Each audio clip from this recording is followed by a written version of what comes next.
नमस्कार आदाब, मैं अलीजा खान और आप देख रहे हैं क्राइम इंडिया प्रेस ताज़ा खबरें के साथ। सीबीआई ने 228 करोड़ के आरएचएफएल बैंक धोखाधड़ी मामले में जय अनमोल अंबानी से लगातार दूसरे दिन पूछताछ की।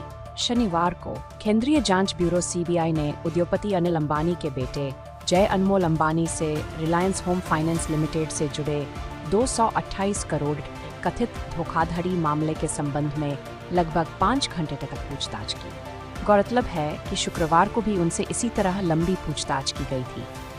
जय अनमोल अंबानी सुबह लगभग 11 बजे दिल्ली में सीबीआई मुख्यालय पहुंचे और जांचकर्ताओं उनसे शाम लगभग 4 बजे तक पूछताछ की। शुक्रवार की पूछताछ के बाद उन्हें फिर से पेश होने के लिए कहा गया, क्योंकि एजेंसी हाउसिंग फाइनेंस कंपनी से जुड़ी कथित वित्तीय अनियमितताओं की जांच जारी रखे हुए है।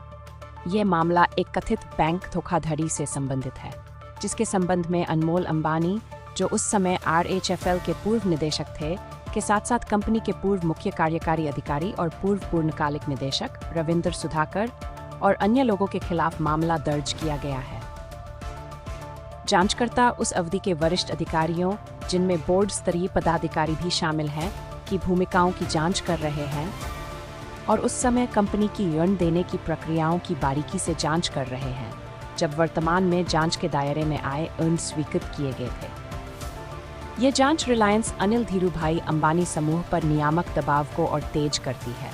समूह पहले से ही प्रवर्तन निदेशालय ईडी की जांच का सामना कर रहा है और समूह से संबंधित 10,000 करोड़ से अधिक की संपत्ति पहले ही कुर्क की जा चुकी है।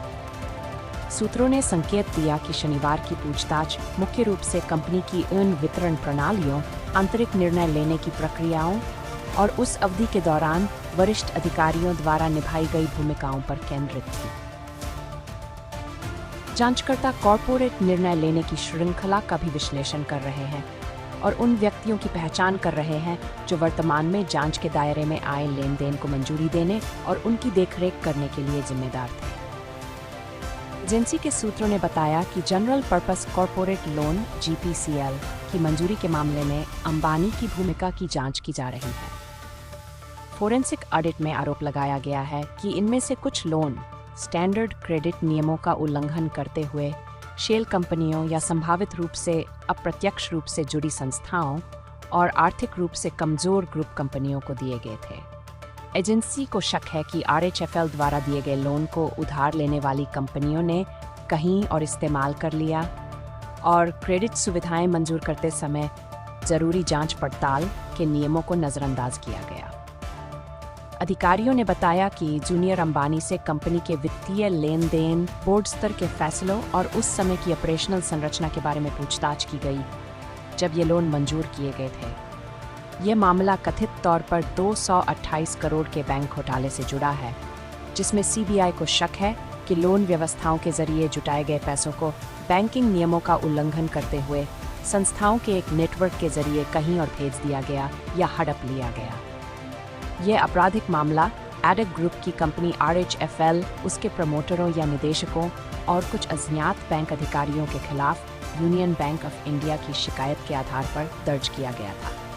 एफआईआर में आपराधिक साजिश, धोखाधड़ी और आपराधिक कदाचार का आरोप लगाया गया है, जिससे कथित तौर पर बैंक को 228 करोड़ का गलत तरीके से नुकसान हुआ।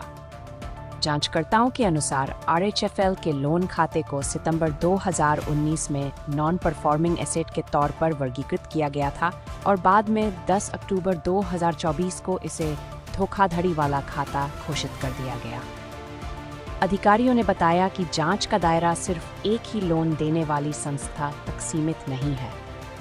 खबरों के मुताबिक आरएचएफएल पर अपाइड बैंकों, वित्तीय संस्थाओं और कॉरपोरेट संस्थाओं के एक समूह का कुल 5,572 करोड़ रुपया कर्ज था।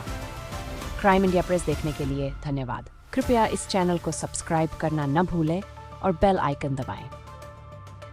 अलविदा, फिर मिलेंगे अगली खबर। मैं न्यूज़ रिपोर्टर मोहम्मद तनवीर रहमान के साथ मैं अलीजा खान। जय हिंद।